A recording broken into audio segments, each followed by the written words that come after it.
Let's be real. For the longest time, the motto in fitness was just train harder. But that's all changing. We're in the middle of a massive shift, a real revolution, and it's all about training smarter. We're going to break down exactly what that means. All right, first up, I'm just going to throw a number at you. 512. What do you think that means in the world of pro sports? Just let that number sit for a second. Because the story behind it, it's a total game changer. Okay, now for part two of the puzzle. What if I told you that whatever those 512 things were, they all got done in just 7 hours? Yeah, 512 of something, all wrapped up in a single workday.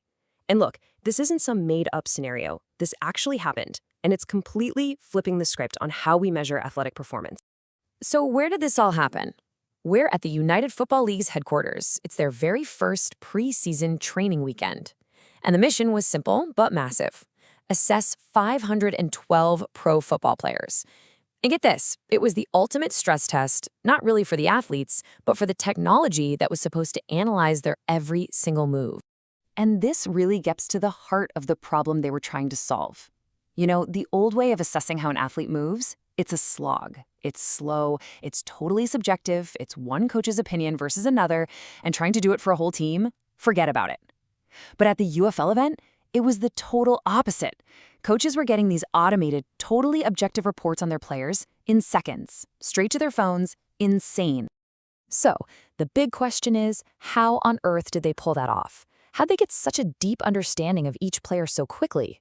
Well, it all boiled down to 4 specific tests. Each one was designed to uncover a different piece of the puzzle: their mobility, their stability, and of course, their power. Okay, let's start with the big one, the overhead squat. This was the foundation of the whole assessment. And please don't just think of this as some leg exercise. It's so much more than that. It's basically a full-body diagnostic tool.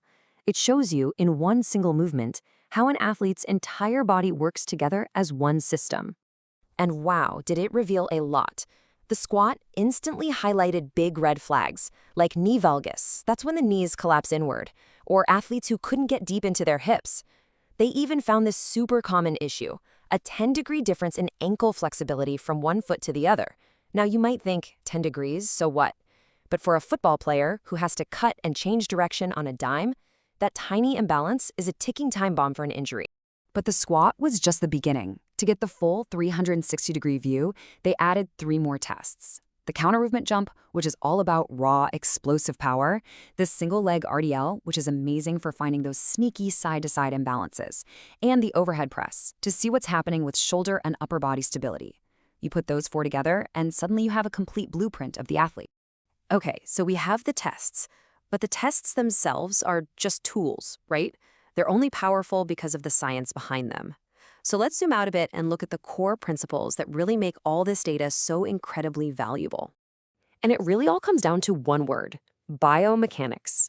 And I know, that sounds super technical, like something for a science lab, but it's not. Think of it as the bridge connecting the effort you put into a workout with the actual results you get. It's the key to shifting our focus from just lift more weight to move that weight better. And that right there is the secret to making real, lasting progress. And this leads us to something people get mixed up all the time: the difference between mobility and flexibility. They are not the same thing. Flexibility is just, can a muscle stretch? Think holding a static hamstring stretch. But mobility is about control. It's your joint's ability to actively move through its entire range of motion. You can be super flexible but have terrible mobility. And for an athlete, you absolutely need both. Right, and this is where understanding movement quality can literally save a career. Let's talk about landing. We always celebrate how high someone can jump, but for any athlete, how they come down is just as, if not more, important. Because as you see here, bad landing mechanics are like a ticking clock, just counting down to a serious injury like an ACL tear.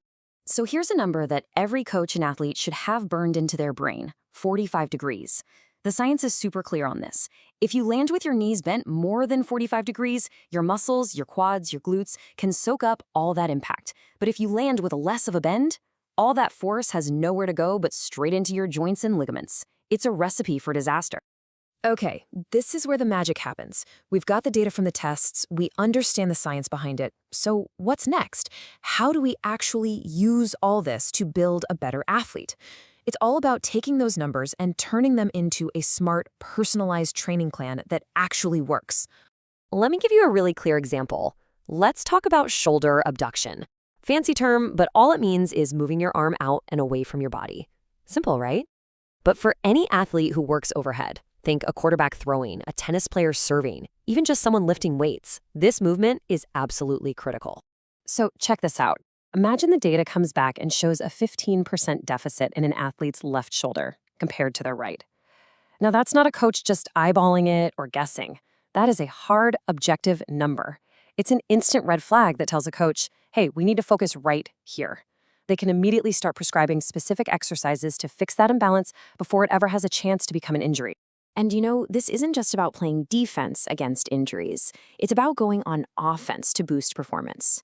For example, did you know there's a super strong link between vertical jump height and sprint speed? It's true.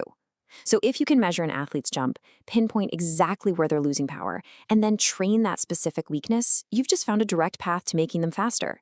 It takes all the guesswork out of it. And this, to me, is the most exciting part of this whole story. For the longest time, this level of analysis was only for elite athletes in multi-million-dollar labs. Not anymore. This kind of objective data is becoming the new normal for everyone, and it's completely changing the game for personal training.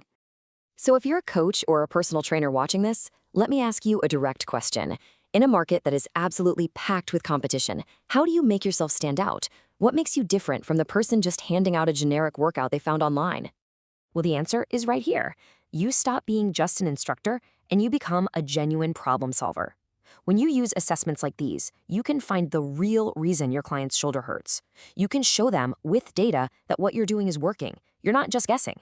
That's how you build unbreakable trust and get the kind of results that keep clients coming back. The paradigm has totally shifted. I mean, think about it. The kind of analysis that used to require a whole lab, force plates, and tons of sensors, it's now available on a phone or a tablet. It's truly democratizing this stuff, putting elite-level insights into the hands of coaches and athletes everywhere.